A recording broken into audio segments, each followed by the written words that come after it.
warahmatullahi wabarakatuh. Jangan lupa tonton Gus Kino Channel. subscribe, like, and share. Assalamualaikum warahmatullahi wabarakatuh. Waalaikumsalam warahmatullahi wabarakatuh. Ini alhamdulillah nahmaduhu wa nasta'inu wa nastaghfiruh wa na'udzu billahi min syururi anfusina wa min sayyiati a'malina. May yahdihillahu fala mudilla lahu wa may yudlil fala hadiya lahu. Asyhadu an la ilaha illallah wahdahu la syarika lahu wa asyhadu anna Muhammadan abduhu wa rasuluh. Allahumma shalli ala sayyidina Muhammad wa ala alihi wa sahbihi ajma'in. Amma ba'd. Tuhan yang dimuliakan oleh Allah Subhanahu wa taala. Alhamdulillah, segala puja-puji hanya milik Allah Subhanahu wa taala. Bahwa segala puji hanya bagi Allah yang dengan berzikir menyebut dan mengingat segala kebesaran dan keagungan Allah, maka hati nurani akan menjadi tenang, akan menjadi tentram, akan menjadi damai, jiwa menjadi hidup dan bahagia. Salawat serta salam semoga tetap terlimpah curahkan kepada uswah hasanah kita Habibana wa Nabiyana Muhammad Sallallahu alaihi wasallam. Pula kepada keluarga beliau, para sahabat beliau, para tabi'in dan umatnya semuanya saja dari dahulu, sekarang dan pada masa-masa yang akan datang. Tuhan yang dimuliakan oleh Allah Subhanahu wa taala, pada kesempatan yang berbahagia ini insyaallah selanjutnya mudah-mudahan istiqomah kita akan bedah buku yang dulu saya tulis pada lumayan lama ini, pada tahun berapa ya? Pada tahun 2017 yang saya beri judul Kun Ma'allah, yaitu menyingkap rahasia dari segala rahasia kaum sufi dalam mendekatkan diri kepada Allah Subhanahu wa taala. Motivasi saya menulis buku ini diantaranya adalah salah satu hadis Nabi Muhammad Shallallahu Alaihi Wasallam, yaitu idza mata ibnu Adam in qata'a amaluhu min salasin. Maka ketika anak Adam itu meninggal, anak Adam itu mati, maka terputuslah amalannya, kecuali apa? Kecuali 3, yaitu sodakotin jariyatin, yaitu sodakoh jariyah, au ilmin yuntafa'u bih, yaitu ilmu yang bermanfaat, au waladin sholihin yad'ulah, yaitu anak soleh yang mendoakannya. Jadi maka ikhwan yang dimuliakan oleh Allah Subhanahu wa taala, hidup ini harusnya ibarat pepatah mengatakan gajah mati meninggalkan gading, harimau mati meninggalkan belang, manusia mati meninggalkan apa? Meninggalkan tulang, meninggalkan karya. Jadi jangan sampai kita hidup itu tidak punya karya. Tahu-tahu kita mati tidak ada orang yang mengenang kita. Maka salah satu rahasia panjang umur itu adalah kita dikenang dengan karya kita dikenang dengan kebaikan kita. Maka niatkanlah ketika kita bekerja, berusaha, maka niatkan pertama adalah untuk apa? Ketika kita berhasil mendapatkan mal harta itu, maka hendaknya kita niatkan sedekah jariyah. Jadi ketika kita bekerja mulai dari pagi sampai petang, mungkin sampai lembur sampai malam, kita dapat harta, kita dapat uang, maka sisihkan harta itu untuk sedekah jariyah. Itu yang pertama, motivasi hidup. Yang kedua adalah ilmi yuntafa'u bih, ilmu yang bermanfaat. Artinya apa?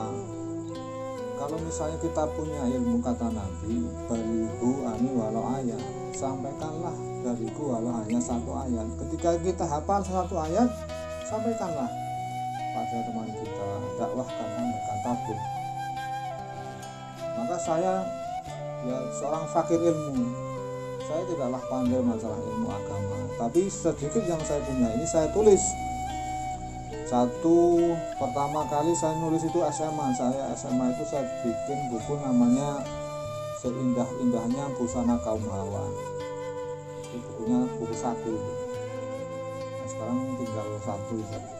Yang kedua saya tulis lagi Zikir Cahaya di Atas Cahaya. Lalu yang ketiga ini Kun Ma'allah, dan insya Allah akan terbit mungkin dalam waktu yang dekat. Mudah-mudahan Allah memberikan kemudahan. Untuk judul nanti menyusul, judulnya ya seputar zikir, seputar hewan yang dimuliakan oleh Allah Subhanahu wa Ta'ala. Jadi buku ini saya beri judul Kun Ma'allah. Ternyata kurang familiar Kun Ma'allah itu, karena apa, ini bahasa Arab Kun Ma'allah. Jadi beda dengan buku Zikir Cahaya di Atas Cahaya. Nah, Zikir Cahaya di Atas Cahaya laris, alhamdulillah. Cetakan 1 habis, cetakan 2 habis, sampai cetakan 3. Bahkan sekarang di Suryalaya itu pesan buku lagi, toko-toko di Surabaya, tapi memang belum saya cetak lagi yang buku Zikir Cahaya di Atas Cahaya. Nah, yang Kun Ma'allah ini ternyata apa? Karena mungkin judulnya bahasa Arab ya, jadi mungkin orang tidak tahu apa ini Kun Ma'allah.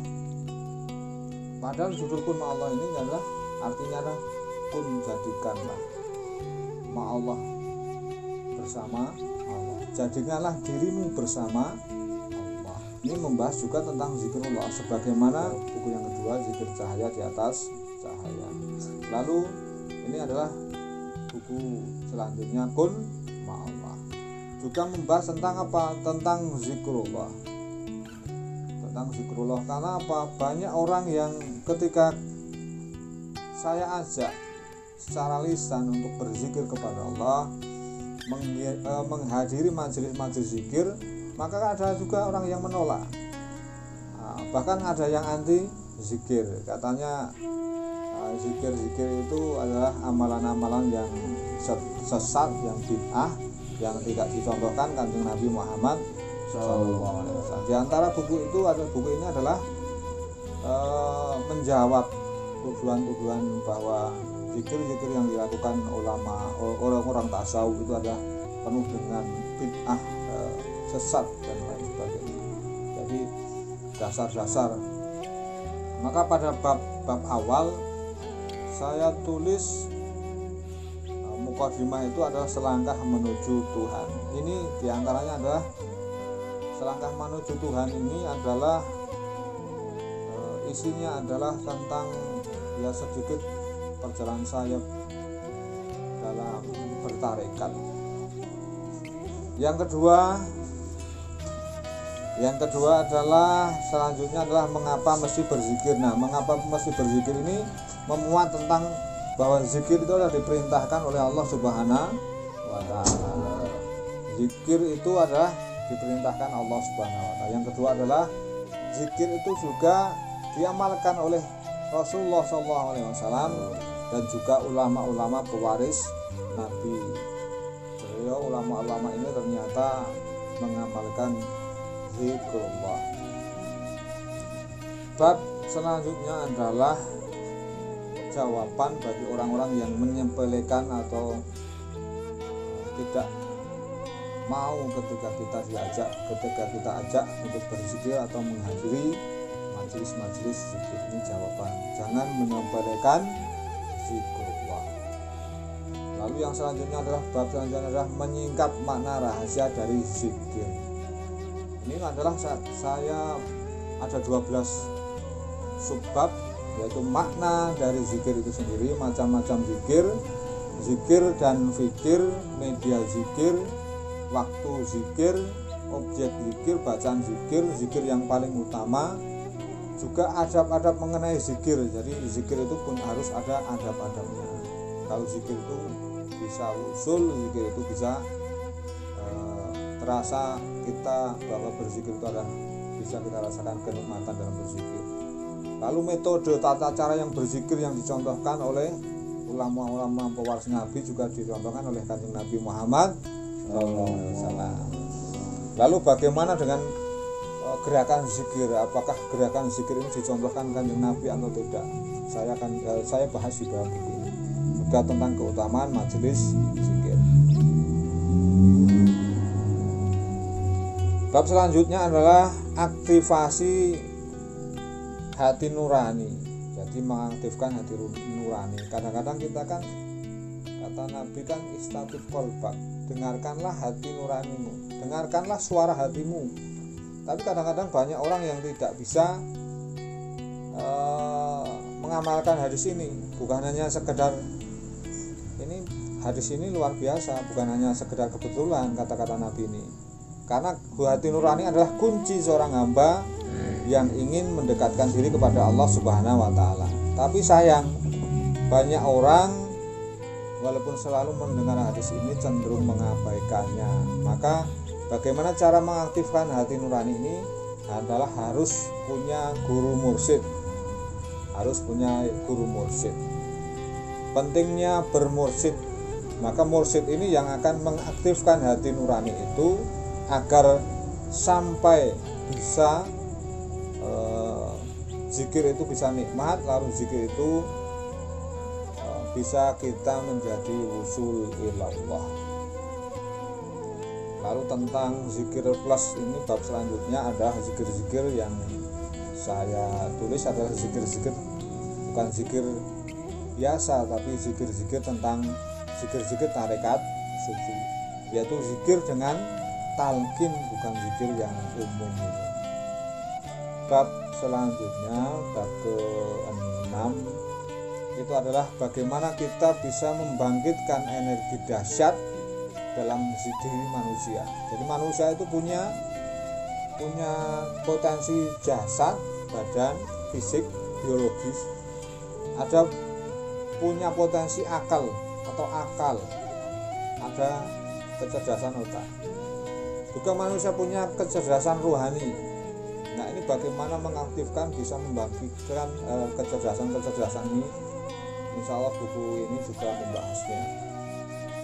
Lalu bab terakhir adalah online dengan Allah Subhanahu wa taala. Maka ini intinya adalah kesimpulan, yaitu kun ma'allah. Jadikanlah dirimu bersama Allah, selalu online bersama Allah, selalu terhubung dengan Allah Subhanahu wa taala. Maka kita akan menemukan rahasia, kita akan menemukan hikmah-hikmah di balik apa yang ada, yang tersirat maupun yang tersurat, kalam Allah yang kauliyah maupun kauniyah. Itulah kecerdasan orang-orang yang senantiasa berzikir kepada Allah Subhanahu wa taala. Itu selintas, ikhwan.